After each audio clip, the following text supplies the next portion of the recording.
काहार हेबो बलांगीर बीजेडी हराइबो कि बलांगीर रे अमानत। द्वितीय पर्याय निर्वाचन को नहीं राज्य राजनीति एबे उठुछि पड़ुछि। सेपटे बलांगीर जिल्ला रे निर्वाचन माहौल टिके भिन्न धरणर रहिछि। किए मारिबो बाजी कहा मुंडरे हाथी ढालिबो सुना कलश ताहा जनता अनुमान करबा कष्ट होई पड़िलानी। कारण बलांगीर जिल्लार लोकसभा एवं विधानसभा क्षेत्र में हेबाकु जाउछि हाई वोल्टेज लड़ाई।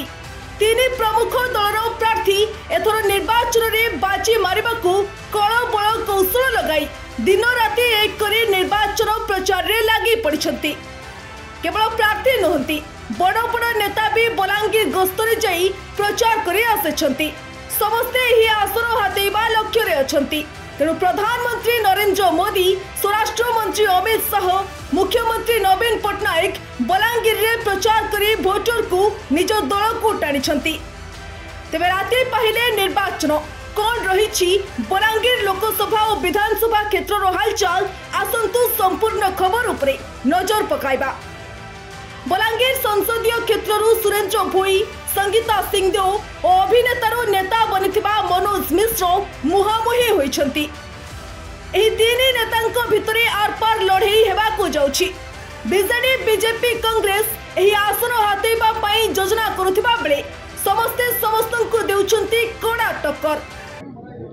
प्रबल जनसमर्थन तो थिला। मुई तो केते आस्तिले हिसाब नहीं करी, किंतु मते जहाँ गाड़ी रू दिसला रास्ता पेक थिले मोर आगरू मुई केवे एंता नहीं देखी एते विशाल रैली। स्वतःप्रवृत्त भाव समर्थक माने सबू गाँव सबू पड़ारू आसते आ तांगर भितर जेन उत्साह थिला निश्चित भाव समस्ते जानून जे तांगर पड़ारे तांगर गाँव से जितुजन बोलिकी तावत बोली तो एते उत्साह थिला। एते खरारे एते गरम रे आमे समस्त कहीलु जे कलामंडल छकनु पलाब बोलिकी, किंतु से माने आमे देखलु जे आमको छाड़बार लगी एते दूर तक भी आसले।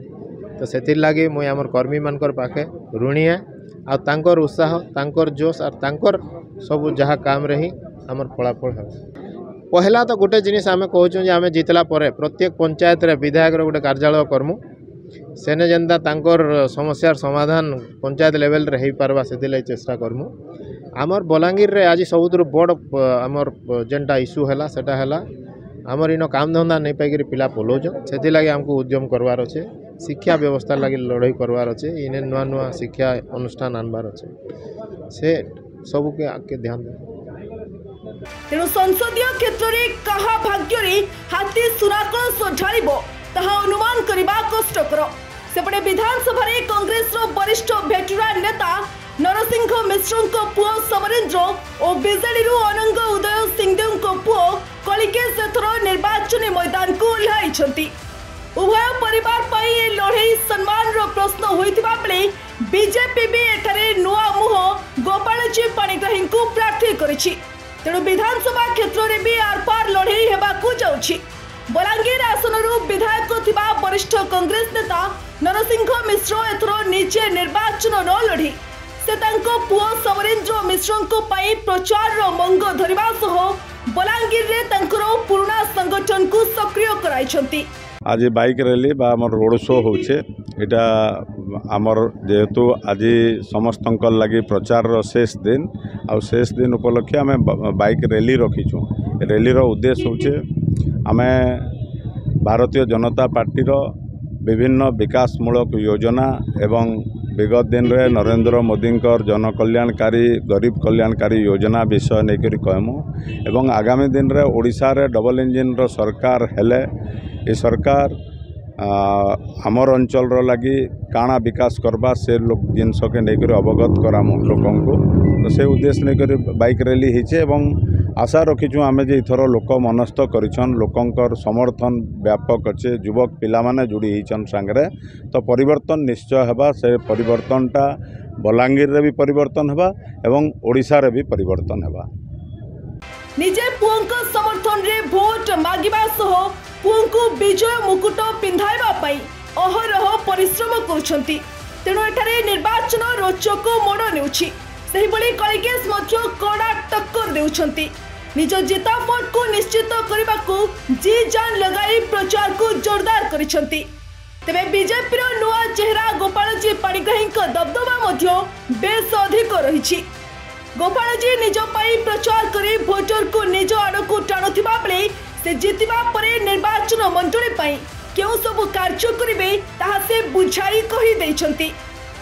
बलांगीर प्रत्येक वोटर संगे आम कनेक्ट करवा की चेष्टा करूँ कैंडिडेट अनाउंसमेंट पर तार आगु भी आउ गोटे खुशीर माहौल देखुँ पूरा बलांगीर सारा कि लोकंर कॉन्फिडेंस अच्छी आस्था और विश्वास अच्छी नवीन पट्टनायक प्रति विजु जनता दल प्रति और मोर पूरा विश्वास अच्छी कि बलांगीर रे विजु जनता दल विधानसभा सीट रे आम निश्चय गोटे ऐतिहासिक जीत हासिल करूँ लोकंर आशीर्वाद द्वारा। जो प्रकार डर आ अपराध माहौल रही आसी गत 5 वर्ष रे लोक मैंने तहस हो जाती फ्रस्ट्रेटेड इनसिक्योर फिल कर गोटे परिवर्तन माहौल अच्छी बलांगीर रे लोक मैंने आउ थे बलांगीर विकास और शांति अपराध मुक्त इश्यू को लेकर एथर मैसिवली वोट देवे मोर आशा और विश्वास कि से एथर भी जनतार संगे रही। एत दिन है आप बुलूले विभिन्न जगह प्रचार करते कौन नहीं भोटर मान पाक जाऊँ बलांगीर विकास इश्यू को लेकर आम भोटर पाखे जाइछु। आमर राजनीति बलांगीर सेवा बलांगीर विकास रे ही रही आसी। आमर परिवार ए अंचल रे व्यवसायी ना आउ कौन सी उद्देश्य नहीं करी राजनीति करुछु। आम खाली बलांगीर लोकंर सेवा लगी बलांगीर राजनीति करुछु तेणु लोक जानी से जिनटा आउ जितकी गाँ जितकी जगह गली सबू जगार गोटे भल फैमिलियर आउ कंफर्टेबल रिसेप्शन मिलना लोग खुशी खुशी बाहरी करी हमको मो साथ कथा विभिन्न असुविधा विषय जनइले आगामी दिन रे नवीन पट्टनायक आशीर्वाद द्वारा आम सब असुविधा माने लॉजिकली डील करबा।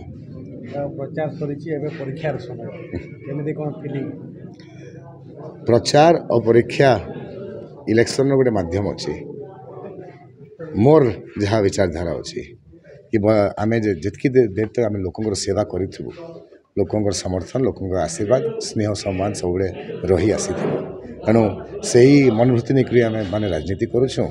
आउ इलेक्शन रे हारजीत हुए गत इलेक्शन में 10,000 वोट रे हारी थी पार्लियामेंट रे 2 थर मु MP थी थरे मु MLA थी आउ से मध्य बलांगीर असेंबली कन्स्टिट्यूएंसी रे मोर 20,000 पाखापाखि लीड थिला बीजेपी उपरे और हाराहारी 14-15,000 लीड थिला कांग्रेस उपरे तेणु ये कन्स्टिट्यूएंसी रु बलांगीर विधानसभा निर्वाचन मंडली रु सबु बेले मते विपुल समर्थन मिली आसी आ मु धन्यवाद दोछि आम बलांगीरवासी को कि से माने आम संगे रही आसी आमको आशीर्वाद देछथि। तेणु भोटर एवं गोपालजी पाणिग्राही मुहा बोली चर्चा होउछि। तेणु बलांगीर लोकसभा विधानसभा क्षेत्र में जोरदार लड़े हेबाकू जाउछि। किए मारिबो बाजी बलांगीर बासी काहाकू पिंधाइबे विजय मुकुट आपनकू कोन लागुछि हमकू कमेंट माध्यम रे लिखि जणातु। बलांगीर जन्मेंजय चंदन की रिपोर्ट ओडिशा हालचाल।